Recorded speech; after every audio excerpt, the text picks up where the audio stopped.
할렐루야. 3월 28일 토요일 새벽 기도를 시작하겠습니다. 사도신경으로 우리의 신앙을 고백합니다. 나는 전능하신 아버지 하나님 천지의 창조주를 믿습니다. 나는 그의 유일하신 아들 우리 주 예수 그리스도를 믿습니다.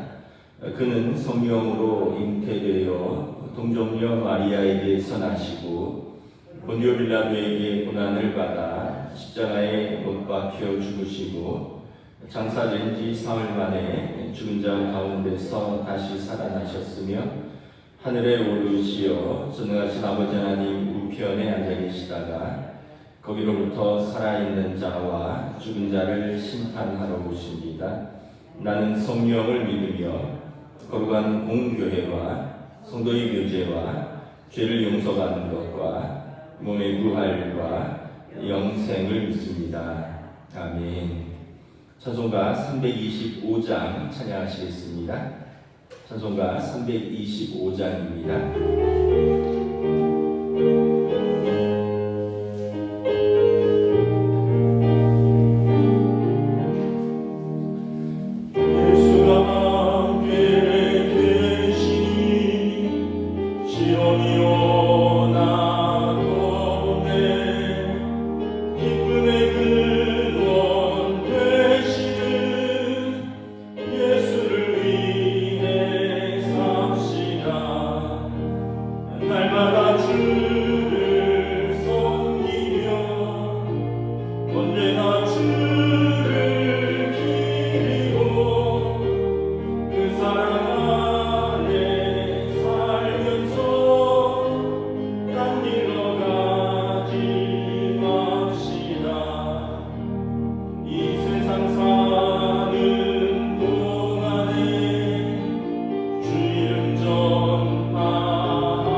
마태복음 26장 47절에서 56절까지 말씀입니다.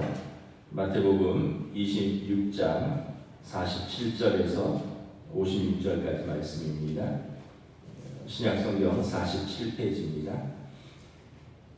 다 찾으신 줄 알고 저 여러분들이 한 절씩 교도하도록 하겠습니다. 마태복음 26장 47절에서 56절입니다. 말씀하실 때 12 중에 하나인 유다가 왔는데 대제사장들과 백성의 장로들에게서 파송된 큰 무리가 칼과 뭉치를 가지고 그와 함께 하였더라. 예수를 파는 자가 그에게 분노를 이르되 내가 입맞추는 자가 그에게 그를 잡으라 한지라. 곧 예수께 나와 랍비여 안녕하시옵나이까 하고 입을 맞추니 예수께서 이르시되 친구여 내가 무엇을 하려고 왔는지 행하라 하신대 이에 그들이 나와 예수께 손을 베어 잡는지라. 예수와 함께 있던 자 중에 하나가 손을 벽칼을 빼어 대제사장의 종을 쳐 그 귀를 떨어뜨리니 이 예수께서 이르시되 내 칼을 도로 칼집에 꽂으라. 칼을 가진 자는 다 칼로 망하느니라. 너는 내가 내 아버지께 구하여 지금 12군단 더 되는 천사를 보내시게 할 수 없는 줄로 아느냐. 내가 만약 그렇게 하면 이런 일이 있으리라 한 성경이 어떻게 이루어지겠느냐 하시더라. 그때 예수께서 우리에게 말씀하시되 너희가 강도를 잡는 것 같이 칼과 몽치를 가지고 나를 잡으러 나왔느냐. 내가 날마다 성전에 앉아 가르쳤을 때 너희가 나를 잡지 아니하였도다. 그러나 이들의 이것은 다 선지자들의 글을 이루려 함이니라 하시더라. 이에 제자들이 다 예수를 버리고 도망하니라. 아멘. 할렐루야. 한 주간 평안하셨습니까? 우리 토요새벽 기도 나오신 우리 성도들을 주님의 이름으로 환영하고 축복합니다. 한번 인사하겠습니다. 한 주간 평안하셨습니까? 이제 날씨가 좀 따뜻해서 그런지 지금 개나리, 진달래, 목련이 동시에 피었습니다. 교회 벽 쪽에 보면 이제 그 개나리가 피었고요, 그 앞에 진달래가 피었고 뒤쪽으로는 목련도 피고 동시에 다 피었더라고요. 오늘 근데 이제 말씀을 보면 이 아름다운 하나님이 창조하신 세상에 사람들은 항상 흉계를 꾸미고 또 누구를 잡으러 다니고 누구를 죽이러 오고 이러는 것을 볼 수 있습니다. 오늘 예수님을 잡으러 이제 47절에 보면 대제사장들과 백성의 장로들에게 파송된 큰 무리가 칼과 몽치를 가지고 예수님을 잡으러 왔다라고 말합니다. 대제사장들이라고 되어 있는데 이제 대제사장이 원래는 한 명이어야 되거든요. 종신직으로 죽음의 아들이 하고. 그런데 안나스가 원래 대제사장인데 안나스가 아들이 없습니다. 딸이 있어요. 이제 사위가 가야바입니다. 그리고 이제 안나스가 이제 나이가 드니까 이제 가야바에게 물려주는 것입니다. 그러니까 다시 말하면 이것 자체가 율법을 어긴 거죠. 율법에는 대제사장은 한 명으로 종신직이고 죽으면 그 아들이 하고 뭐 아들이 없으면 그 형제가 가고 이렇게 가는 건데 여기 보면 두 사람이 있었죠. 그러니까 대제사장들 그러니까 부패했다는 걸 알 수 있고요. 또 백성의 장로들에게 그러니까 이 사람들이 칼과 몽치는 그 쇠 망치를 가지고 예수님을 잡으러 왔다는 겁니다. 마태복음 26장 3절에 보면 3, 4절에 그때 대제사장들과 백성의 장로들이 가야바라는 대제사장의 관정이 모여 예수를 흉계로 잡아 죽이려고 의논하되 그때 예수님을 잡아 죽이려고 흉계를 꾸미고 있었다. 어디서? 대제사장의 관저에서. 누가? 대제사장과 백성의 장로들이. 그러니까 이제 부패한 종교는 반드시 폭력적으로 변한다는 것을 알 수 있습니다. 그리고 이제 이 부패한 데는 또 돈이 따라가죠. 여기에 누가 이제 쓰임을 받냐면 47절에 열둘 중에 하나인 유다입니다.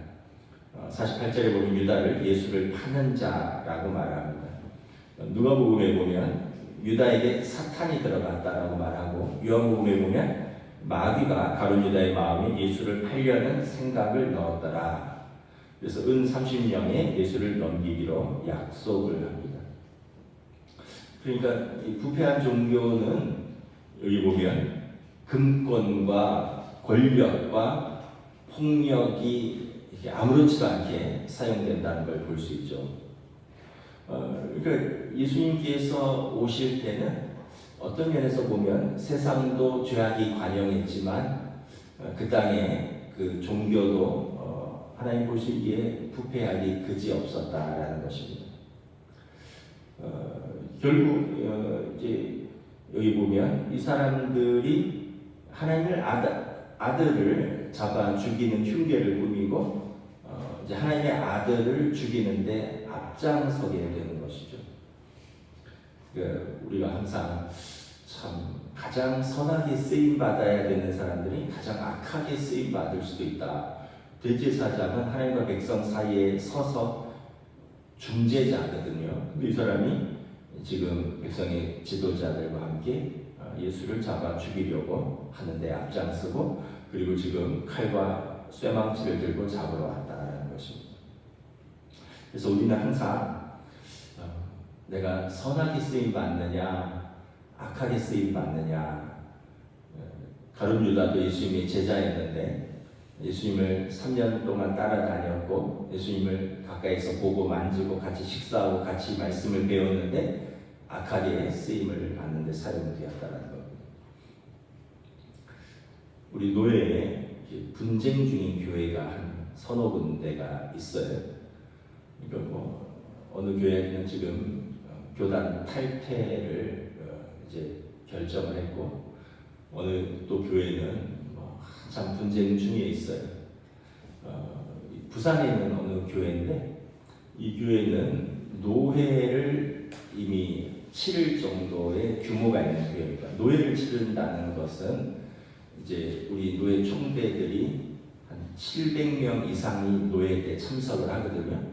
그러니까 그 700명 이상이 들어갈 수 있는 예배당이 있다라는 얘기죠. 근데 이제 출석교인은 한 400명 정도 되는데 지금 분쟁이 2년째 지속되고 있습니다. 당회가 반으로 갈라졌어요. 요즘은 1년 싸우면 어떻게 되냐 하면 바로 교인들이 100명이 떠납니다. 1년 싸우면 바로 100명이 떠나요. 그래서 300명으로 줄었어요. 300명으로 줄었는데 이제 올해 해가 바뀌면서 그 담임 목사님 쪽이 교인들을 데리고 나와서 한 1km 떨어진 곳에 이제 분립을 했습니다. 몇 명이 따라 나왔냐면 170명이 따라 나왔고 남은 쪽은 130명이 남았어요. 여러분 생각해 보세요. 700~800명 들어가는 예배당에 130명이 남아있는 거죠. 그리고 나온 사람들은 170명이 나왔는데 이 사람들은 이제 더 이상 싸우기 싫어서 나왔으니까 우리가 헌금한 거 예배당 세우고 뭐 교육관 짓고 뭐 사택도 있고 뭐 이런 것들 재산을 분할해 달라, 절반을 분할해 달라라고. 그리고 이제 남은 쪽에서는 떠난 쪽이 뭘 돈을 달라 그러느냐. 이거 교회 재산이지 개인의 재산이 아니다. 남아 있으면 뭐 얘기가 있지만 떠난 쪽에서 뭘 돈을 달라 그러냐. 뭐 이러면서 지금 서로 소송 중에 있어요. 이제 노예 고소 고발이 들어와 있고 뭐 하여튼 좀 복잡합니다. 그런데 이제 노예뿐만이 아니라 경찰에도 고소 고발이 들어갔어요. 왜냐하면 1년 이상 분쟁하면서 싸웠잖아요. 욕설을 했을 거 아니에요. 상대방의 모욕 혐의랑 그 다음에 몸싸움이 있었대요. 폭력으로. 그러니까 이제 뭐 서로 뭐 상호 폭행이다. 뭐 누구는 뭐 어느 장로님은 밀려서 넘어졌다. 그래서 그 자녀들이 고소하고 뭐 아주 복잡하게 됐어요. 이게 참 중재가 안 되는 거예요. 중재가 안 돼요. 왜냐하면 교회 싸움은 그냥 진짜 한쪽이 죽든지 아니면 그냥 깨끗이 갈라지든지 하지 않으면 이게 교회 싸움은 해결이 안 되는 거죠. 그 지금 양쪽이 다 이제 변호사들을 사서 지금 밖에 형사 고발된 것들 또 이런 것들에 대해서는 변호사를 사서 대처를 하고 있고 노예 안에서도 다 고소 고발하고 있습니다. 근데 여러분 그걸 아셔야 돼요. 이게 교회 싸움이든 무슨 싸움이든 간에 이제 소송 비용이 들어가거든요. 노예도 고소하면 300만 원 공탁금을 내야 되고, 밖에도 형사 고소 고발이 들어가면 이제 변호사를 사야 되잖아요. 그거를 다 개인 돈으로 해야 됩니다. 혹시나 교회 돈으로 하면 나중에 이제 배임 횡령으로 또 고소 고발이 들어갑니다. 공동체의 돈을 개인을 방어하려고 썼다 해서. 그리고 이제 개인들이 이제 다 또 지금 그래서 아주 엉망진창이 됐어요. 한 교회가 지금 한 3교회가 지금 그러고 있습니다. 그런 걸 보면서 참 씁쓸하다. 참 씁쓸하다. 그냥 내가 죽는 게 낫지 전체가 다 죽는구나. 여기 보면 예수님 시대도 그랬다는 거예요. 대제사장들과 백성의 장로들이 예수님을 잡아 죽일 흉계를 꾸미고, 또 그 안에서 은 30냥이 왔다 갔다 하고, 여기 보면 이제 칼과 몽치를 들고 예수님을 잡아 죽이러 왔다는 거죠. 51절에 보면 예수와 함께 있던 자 중에 하나가 손을 펴서 칼을 빼어 대제사장의 종을 쳐 그 귀를 떨어뜨립니다. 다른 복음서에 보면 누구냐라고 되어 있어요. 베드로입니다. 베드로. 예수님과 함께 나는 죽을지언정 주님을 버리지 않겠습니다 했던 베드로가 이 말고라는 그 대제사장의 종의 귀를 쳐서 떨어뜨립니다. 근데 어쩌면은 이거는 이제 생각해 보는 건데, 귀만 치기가 어렵거든요. 여러분 생각해 보세요. 귀가 붙어 있잖아요. 그러니까 어떻게 귀만 떨어뜨리겠습니까? 그러니까 아마 위협을 하면서 막 휘둘렀든지 아니면 목을 치려고 했든지, 귀만 떨어뜨리기는 또 어려운데 예수님께서 그 베드로에게 칼을 넣어라. 칼을 가진 자는 다 칼로 망한다 라고 말씀을 하시죠. 그리고 말고의 귀를 붙여주십니다. 그 와중에도 또 귀를 붙여주세요. 55절에 보면 무리들이 예수님을 강도 잡는 방식으로 잡으러 왔다라고 말을 합니다. 유대인들의 그 당시 생각은 어떤 거였냐면, 메시아는 정치적 해방자고 경제적 해방자다 이렇게 생각을 했습니다. 왜냐하면 이제 예언서에 보면 메시아께서 하나님의 아들이 아버지로부터 나라와 권세와 영광을 위임받아서 와서 이제 그 나라를 세우실 때 자기 백성을 일으키시고 이제 모든 악한 자들을 심판하십니다. 그러니까 이제 만약 예수님이 하나님의 아들이시라면, 메시아로 오셨다면 이제 그가 나라와 권세와 영광을 가지고 유대 나라를 정치적으로 해방시킬 것이고, 이제 로마는 이제 진멸해야 되는 거죠. 로마를. 그러니까 이제 그런 메시아를 기대했는데, 예수님께서 이제 십자가에 무기력하게 달리는 것을 보면서 이제 그 사람들이 예수님을 버린 거죠. 근데 예수님의 오신 목적은 우리가 성경을 통해서 알다시피 자기 몸을 희생 제물로 드려서, 화목 제물로 드려서 우리의 죄를 속하시는 십자가의 속량의 목적으로 오셨습니다. 예수님이 칼과 총으로 이 세상의 평화를 이루고 칼과 총으로 정의를 이루려고 오시지 않으셨다라는 거예요. 우리가 이렇게 깨닫는 것은 항상 역사를 보면 폭력은 폭력을 낳고, 개인적으로도 보면 무례함은 무례함을 낳고, 여러분 싸움은 싸움을 부릅니다. 어느 한쪽이 그쳐야 돼요. 한쪽이 무례해도 다른 쪽이 참아야 됩니다. 어느 쪽이 폭력을 행사해도 예수님께서 말씀하신 대로 칼을 뺀 자는 그 칼로 망한다라는 걸 기억을 해야 돼요. 요즘 이렇게 세계 곳곳에서 전쟁이 있잖아요. 사실 그 이란에 그 죽은 그 하메네이라는 사람이 나쁜 사람입니다. 독재자입니다. 이슬람 성직자인데 최고 그 권력자로서 자기네 나라에 데모하는 사람들을 10,000명 이상을 혁명수비대를 통해서 진압하면서 총을 쏴서 죽였습니다. 여러분 생각해 보세요. 우리나라에서 어느 지역에서 10,000명 이상이 죽었어요. 그러면 그 사람이 지도자로서 합당한가요? 그러니까 나쁜 사람이죠. 독재자죠. 근데 이제 여기는 이제 신정국가니까 이게 그 나라도 참 웃긴 거죠. 그 이슬람 율법의 이름으로 그 율법을 어긴 사람들을 이렇게 진압을 하는 거죠. 총으로, 칼로 이렇게 진압을 하는 거죠. 뭐 베네수엘라도 그렇습니다. 마두로 대통령도 부패하고 무능한 대통령입니다. 근데 여러분 우리가 이렇게 독재자들 부패하고 무능하다고 해서 그 내가 힘이 있으니까 내가 개입해서 내가 정의를 찾아줄게, 내가 평화를 찾아줄게 하고 여러분 전쟁을 일으키는 그 전쟁은 또 옳은 전쟁인가요? 지금 이란에 그 미국이 1만 곳 이상의 폭격했다고 그랬어요. 그래서 6,000명 이상의 군인이 죽었고요.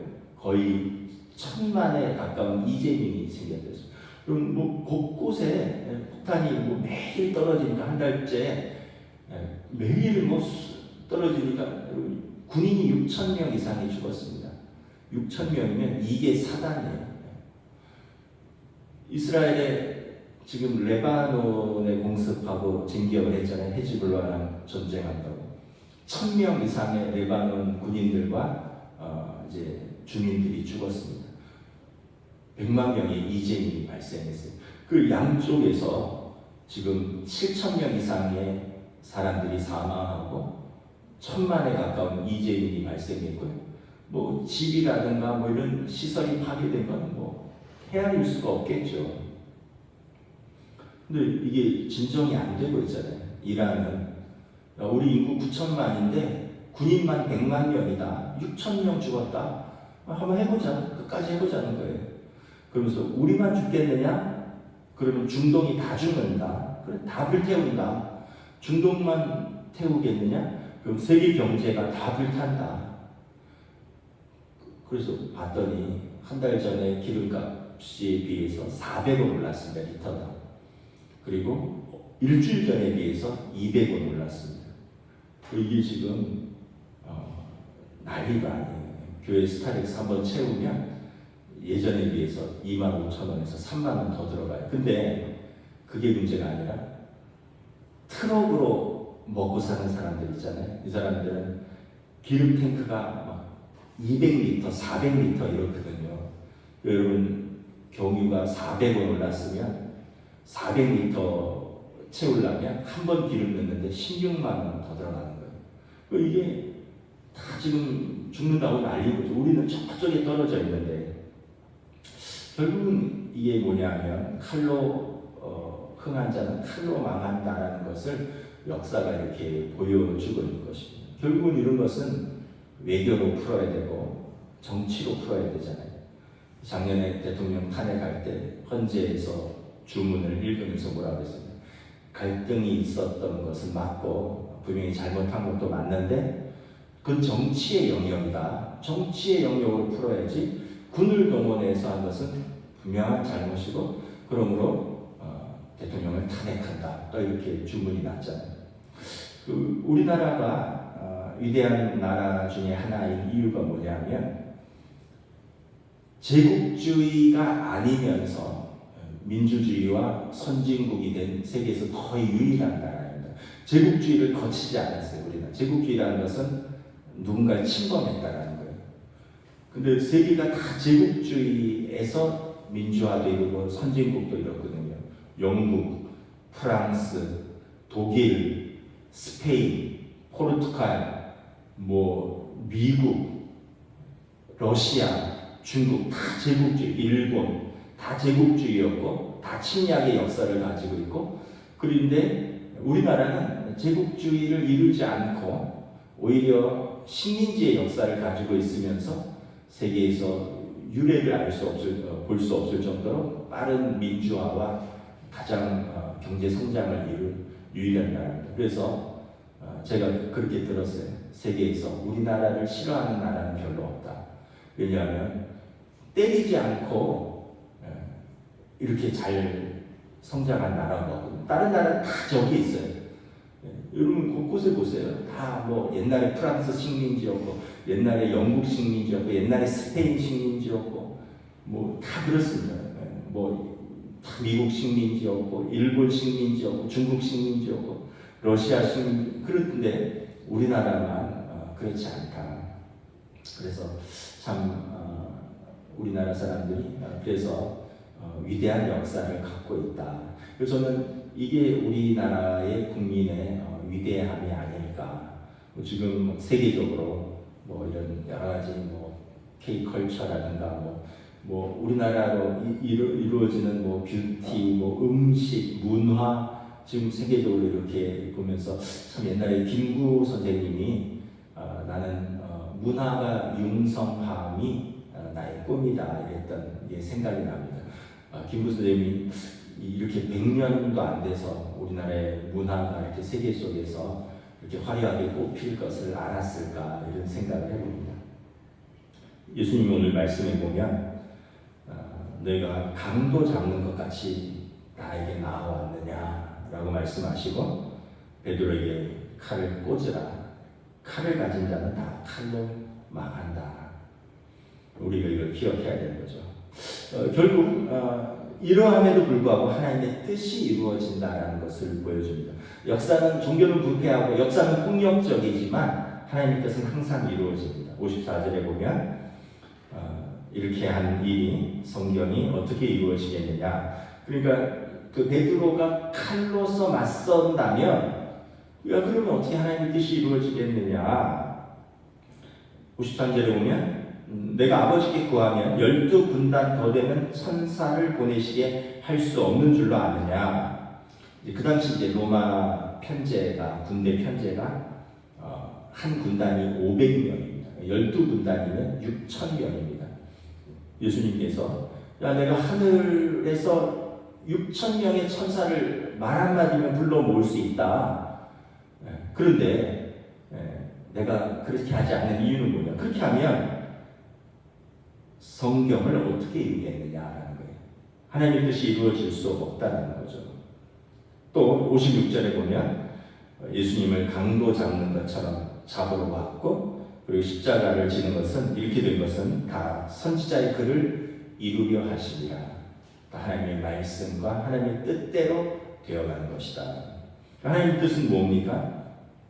이사야서 53장에 보면 성경에 그가 찔림은 우리의 허물 때문이요 그가 상함은 우리의 죄악 때문이야.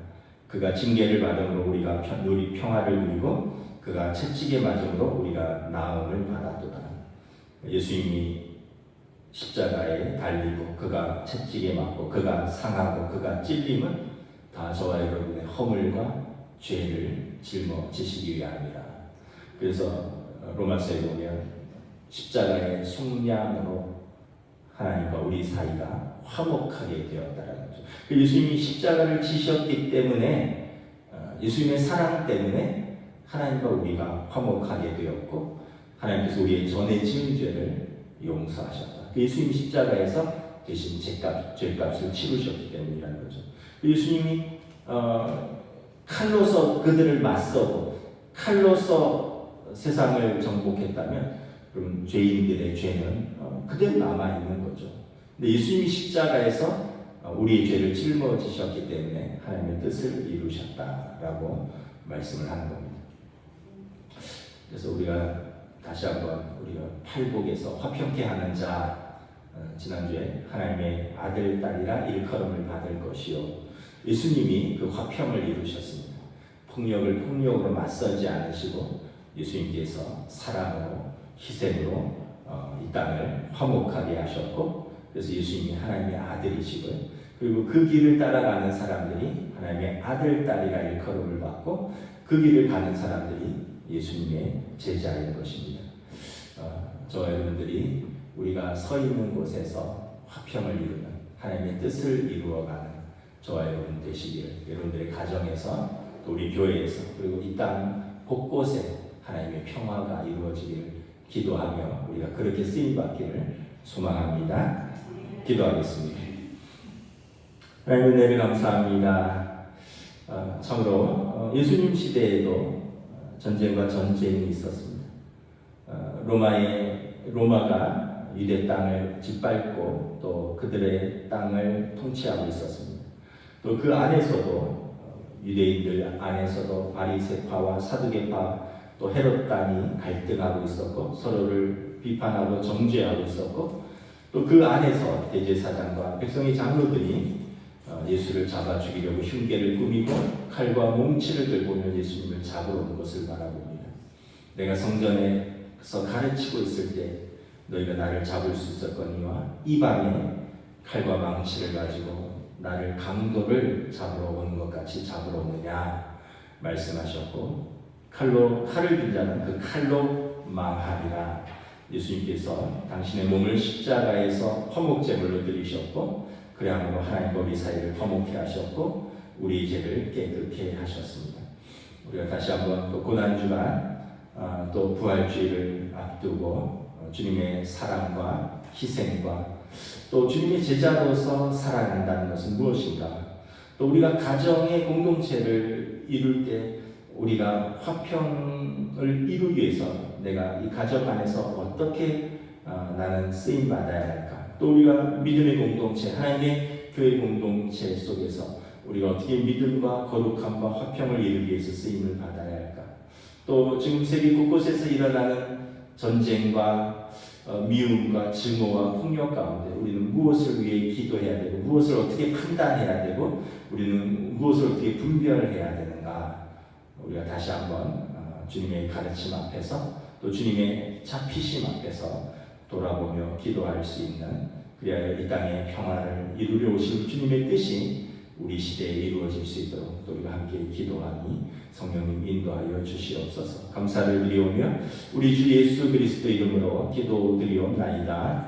아멘. 하늘에 계신 우리 아버지의 이름을 거룩하게 하시며 아버지의 나라가 오게 하시며 아버지의 뜻이 하늘에서와 같이 땅에서도 이루어지게 하소서. 오늘 우리에게 일용할 양식을 주시고 우리가 우리에게 잘못한 사람을 용서하여 준 것 같이 우리 죄를 용서하여 주시고 우리를 시험에 빠지지 않게 하시고 악에서 구하소서. 나라와 권능과 영광이 영원히 아버지의 것입니다. 아멘.